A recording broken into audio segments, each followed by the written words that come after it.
The Dark Brotherhood by H.P. Lovecraft. It is probable that the facts in regard to the mysterious destruction by fire of an abandoned house on a knoll along the shore of the Seekonk in a little habited district between the Washington and Red Bridges will never be entirely known.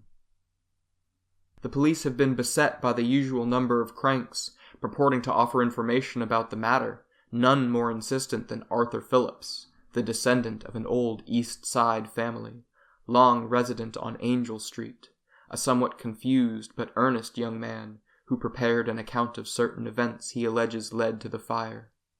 Though the police have interviewed all persons concerned and mentioned in Mr. Phillips's account, no corroboration, save for a statement from a librarian at the Athenaeum, attesting only to the fact that Mr. Phillips did once meet Miss Rose Dexter there, could be found to support Mr. Phillips's allegations. The manuscript follows. Chapter 1. The nocturnal streets of any city along the eastern seaboard afford the night walker many a glimpse of the strange and terrible, the macabre and outre, for darkness draws from the crevices and crannies, the attic rooms and cellar hideaways of the city those human beings who, for obscure reasons lost in the past, choose to keep the day secure in their gray niches, the misshapen, the lonely, the sick, the very old, the haunted, and those lost souls who are forever seeking their identities under cover of the night, which is beneficent for them as the cold light of day can never be. These are the hurt by life, the maimed, men and women who have never recovered from the traumas of childhood, or who have willingly sought after experiences not meant for man to know, and every place where the human society has been concentrated for any considerable length of time abounds with them, though they are seen only in the dark hours, emerging like nocturnal moths to move about in their narrow environs for a few brief hours before they must escape daylight once more. Having been a solitary child, and much left to my own devices because of the persistent ill health which was my lot, I developed early a propensity for roaming abroad by night, at first only in the Angel Street neighborhood where I lived during much of my childhood, and then, little by little, in a widened circle in my native Providence. By day, my health permitting, I haunted the Seekonk River from the city into the open country, or, when my energy was at its height, played with a few carefully chosen companions at a clubhouse we had painstakingly constructed in wooded areas not far out of the city. I was also much given to reading, and spent long hours in my grandfather's extensive library, reading without discrimination and thus assimilating a vast amount of knowledge, from the Greek philosophies to the history of the English monarchy, from the secrets of ancient alchemists to the experiments of Niels Bohr, from the lore of Egyptian papyri to the regional studies of Thomas Hardy, since my grandfather was possessed of very catholic tastes in books and, spurning specialization, bought and kept only what in his mind was good, by which he meant that which involved him. But the nocturnal city invariably drew me from all else. Walking abroad was my preference above all other pursuits, and I went out and about at night all through the later years of my childhood and throughout my adolescent years, in the course of which I tended, because sporadic illness kept me from regular attendance at school, to grow ever more self-sufficient and solitary. I could not now say what it was I sought with such determination in the nighted city, what it was in the ill-lit streets that drew me, why I sought Old Benefit Street and the shadowed environs of Poe Street, almost unknown in the vastness of Providence, what it was I hoped to see in the furtively glimpsed faces of other night wanderers slipping and slinking along the dark lanes and byways of the city, unless perhaps it was to escape from the harsher realities of daylight, coupled with an insatiable curiosity about the secrets of city life which only night could disclose.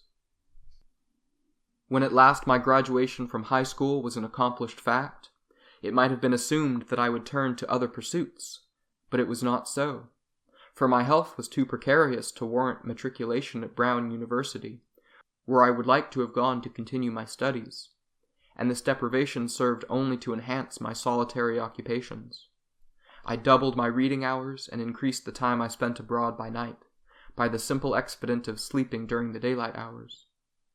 And yet I contrived to lead an otherwise normal existence. I did not abandon my widowed mother or my aunts, with whom we lived, though the companions of my youth had grown away from me, and I managed to discover Rose Dexter, a dark-eyed descendant of the first English families to come into Old Providence, one singularly favored in the proportions of her figure and in the beauty of her features, whom I persuaded to share my nocturnal pursuits.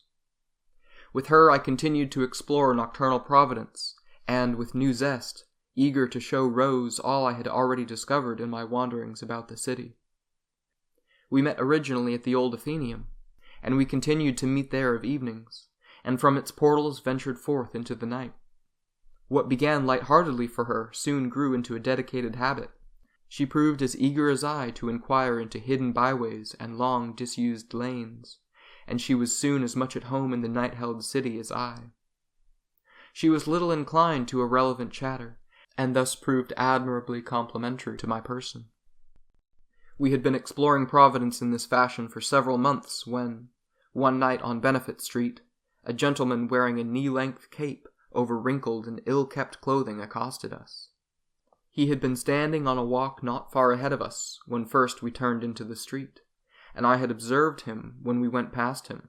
He had struck me as oddly disquieting, for I thought his mustached, dark-eyed face with the unruly hair of his hatless head strangely familiar, and, at our passing, he had set out in pursuit until, at last, catching up to us, he touched me on the shoulder and spoke. "Sir," he said, "could you tell me how to reach the cemetery where once Poe walked?"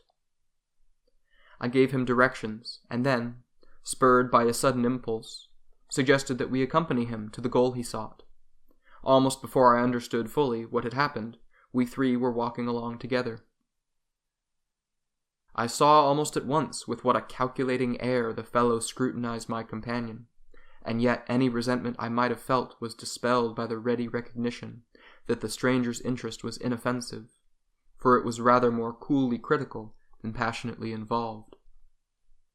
I took the opportunity, also, to examine him as carefully as I could in the occasional patches of street-light through which we passed, and was increasingly disturbed at the gnawing certainty that I knew him, or had known him. He was dressed almost uniformly in somber black, save for his white shirt and the flowing Windsor tie he affected. His clothing was unpressed, as if it had been worn for a long time without having been attended to, but it was not unclean, as far as I could see. His brow was high, almost dome-like. Under it his dark eyes looked out hauntingly, and his face narrowed to his small, blunt chin. His hair, too, was longer than most men of my generation wore it, and yet he seemed to be of that same generation, not more than 5 years past my own age. His clothing, however, was definitely not of my generation. Indeed, it seemed, for all that it had the appearance of being new, to have been cut to a pattern of several generations before my own. "Are you a stranger to Providence?" I asked him presently. "I am visiting," he said shortly. "You are interested in Poe?" He nodded. "How much do you know of him?" I asked then. "Little," he replied. "Perhaps you could tell me more?" I needed no second invitation, but immediately gave him a biographical sketch of the father of the detective story and a master of the macabre tale whose work I had long admired, elaborating only on his romance with Mrs. Sarah Helen Whitman, since it involved Providence and the visit with Mrs. Whitman to the cemetery whither we were bound. I saw that he listened with almost rapt attention, and seemed to be setting down in memory everything I said, but I could not decide from his expressionless face whether what I told him gave him pleasure or displeasure, and I could not determine what the source of his interest was. For her part, Rose was conscious of his interest in her, but she was not embarrassed by it, perhaps sensing that his interest was other than amorous. It was not until he asked her name that I realized we had not had his. He gave it now as Mr. Allen, at which Rose smiled almost imperceptibly. I caught it fleetingly as we passed under a street lamp. Having learned our names, our companion seemed interested in nothing more, and it was in silence that we reached the cemetery at last. I had thought Mr. Allen would enter it, but such was not his intention. He had evidently meant only to discover its location, so that he could return to it by day, which was manifestly a sensible conclusion, for, though I knew it well and had walked there on occasion by night, it offered little for a stranger to view in the dark hours. We bade him good night at the gate and went on. "I've seen that fellow before somewhere," I said to Rose once we had passed beyond his hearing, "but I can't think where it was. Perhaps in the library." "It must have been in the library," answered Rose with a throaty chuckle that was typical of her, "in a portrait on the wall." "Oh, come!" I cried. "Surely you recognize the resemblance, Arthur," she cried, "even to his name. He looks like Edgar Allan Poe." And of course he did. As soon as Rose had mentioned it, I recognized the strong resemblance, even to his clothing, and at once set Mr. Allen down as a harmless idolater of Poe's, so obsessed with the man he must fashion himself in his likeness, even to his outdated clothing, another of the curious specimens of humanity thronging the night streets of the city. "Well, that one is the oddest fellow we've met in all the while we've walked out," I said. Her hand tightened on my arm. "Arthur, didn't you feel something wrong about him?" "Oh, perhaps there is something wrong in that sense about all of us who are haunters of the dark," I said. "Perhaps, in a way, we prefer to make our own reality." But even as I answered her, I was aware of her meaning, and there was no need of the explanation she tried so earnestly to make in the spate of words that followed. There was something wrong, in the sense that there was, about Mr. Allen, a profound note of error. It lay, now that I faced and accepted it, in a number of trivial things, but particularly in the lack of expressiveness in his features. His speech, limited though it had been, was without modulation, almost mechanical.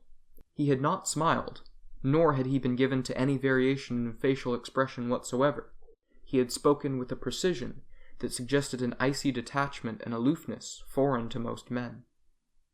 Even the manifest interest he showed in Rose was far more clinical than anything else. At the same time that my curiosity was quickened, a note of apprehension began to make itself manifest, as a result of which I turned our conversation into other channels and presently walked Rose to her home.